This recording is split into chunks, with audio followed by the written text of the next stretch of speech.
Você tá fazendo o quê?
Foram atropelados e mortos em São Paulo essa semana.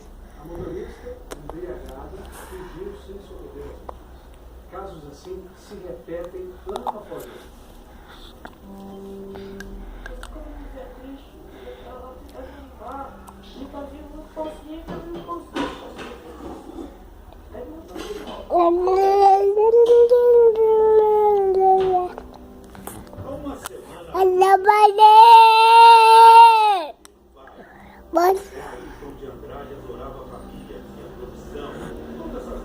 Não. Pare de passar na bochecha.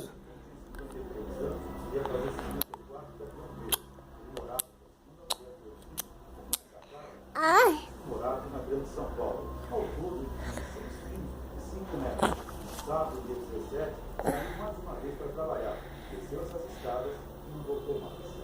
Madrugada do domingo passado, 18 de outubro, José Ayrton pintava uma ciclofaixa nesta avenida na zona norte de São Paulo. Com ele estava Raimundo Barbosa dos Santos, 38 anos.